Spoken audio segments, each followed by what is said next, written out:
I'm Steve Beshear. I was governor of Kentucky from 2007 to 2015. Now I'm a private citizen. I'm here in Lexington, Kentucky, some 400 miles from Washington, at a diner with some neighbors, Democrats and Republicans, where we just watched the president's address. I'm a proud Democrat, but first and foremost, I'm a proud Republican and Democrat and mostly American. And like many of you, I am worried about the future of this nation. Look, I grew up in Kentucky in a small town called Dawson Springs. My dad and granddad were Baptist preachers. My family owned a funeral home. And my wife, Jane, and I have been married for almost 50 years. I became governor at the start of the global recession. And after 8 years, we left things a lot better than we found them. By being fiscally responsible, I even cut my own pay, we balanced our budget and turned deficits into surpluses without raising taxes. We cut our unemployment rate in half.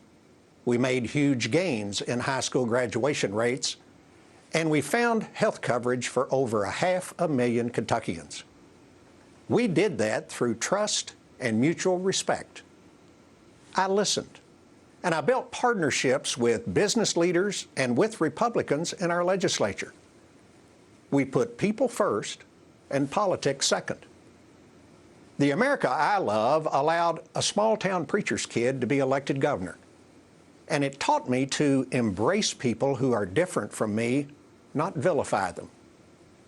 The America I love has always been about looking forward, not backward, about working together to find solutions, regardless of party, instead of allowing our differences to divide us and hold us back.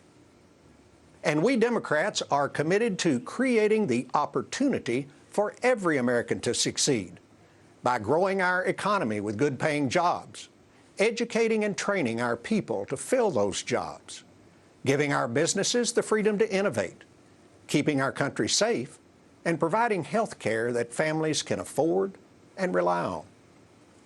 Mr. President, as a candidate, you promised to be a champion for families struggling to make ends meet. And I hope you live up to that promise. But one of your very first executive orders makes it harder for those families to even afford a mortgage.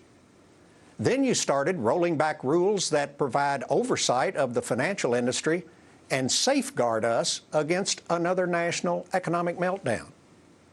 And you picked a cabinet of billionaires and Wall Street insiders who want to eviscerate the protections that most Americans count on and that help level the playing field. That's not being our champion. That's being Wall Street's champion. And even more troubling, you and your Republican allies in Congress seem determined to rip affordable health insurance away from millions of Americans who most need it. Does the Affordable Care Act need some repairs? Sure it does. But so far, every Republican idea to replace the Affordable Care Act would reduce the number of Americans covered, despite your promises to the contrary. Mr. President, folks here in Kentucky expect you to keep your word, because this isn't a game. It's life and death for people. These ideas promise access to care, but deny the importance of making care affordable and effective. They would charge families more for fewer benefits and put the insurance companies back in control.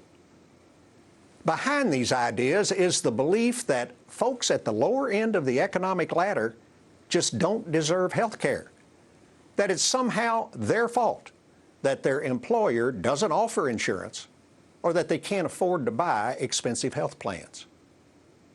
But just who are these 22 million Americans, including 500,000 people right here in Kentucky, who now have health care that didn't have it before? Look, they're not aliens from some distant planet. They're our friends and our neighbors. We sit in the bleachers with them on Friday night. We worship in the pews with them on Sunday morning.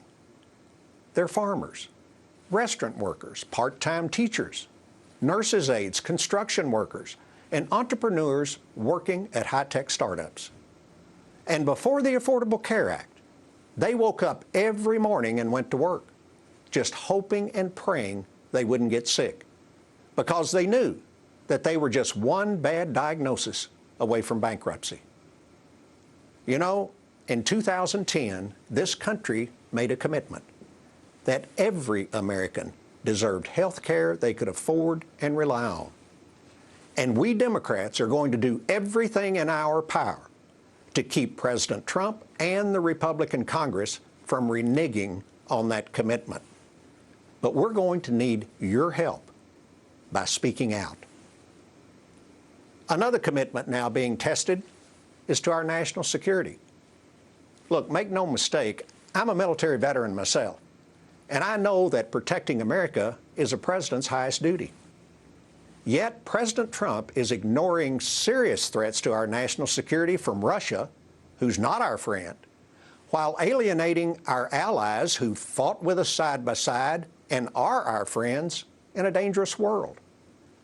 His approach makes us less safe and should worry every freedom-loving American. Instead, President Trump has all but declared war on refugees and immigrants. Look, the president can and should enforce our immigration laws, but we can protect America without abandoning our principles and our moral obligation to help those fleeing war and terror, without tearing families apart, and without needlessly jeopardizing our military men and women fighting overseas. You know, another Republican president, Ronald Reagan, once said, "In America, our origins matter less than our destination." And that is what democracy is all about. President Trump also needs to understand that people may disagree with him from time to time, but that doesn't make them his enemies. When the president attacks the loyalty and credibility of our intelligence agencies, the court system, the military, the free press, individual Americans, simply because he doesn't like what they say, he's eroding our democracy, and that's reckless. Real leaders don't spread derision and division. Real leaders strengthen, they unify, they partner, and they offer real solutions instead of ultimatums and blame. Look, I may be old-fashioned, but I still believe that dignity, compassion, honesty, and accountability are basic American values.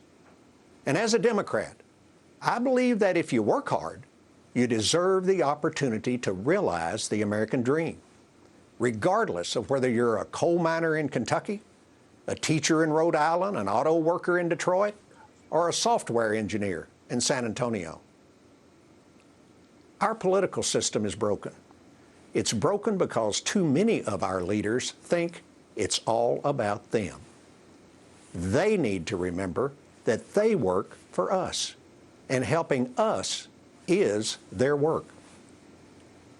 Kentucky made real progress while I was governor because we were motivated by one thing: helping families. Democrats are trying to bring that same focus back to Washington, D.C.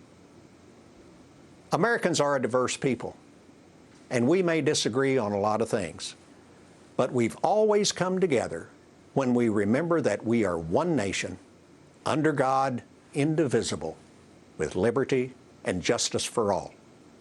Thank you.